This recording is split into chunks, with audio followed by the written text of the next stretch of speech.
மனிதன் பிறந்திருந்தாலும் நன்றி எனும் குணம் நிறைந்திருக்கும். நரியாய் அவனே உருவெடுத்தாலும் தந்திரமாவது தெரிந்திருக்கும். காக்கை குலமாய் அவதரித்தாலும் ஒற்றுமையாவது வளர்ந்திருக்கும். காற்றாய் நெருப்பாய் நீராயிருந்தால் கடுகளவாவது பயனிருக்கும்.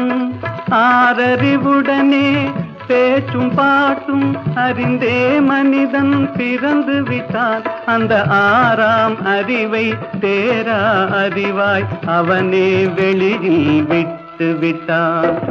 ஏதோ மனிதன் பிறந்து விட்டான், அவன் ஏனோ மரம் போல் வளர்ந்து விட்டான்.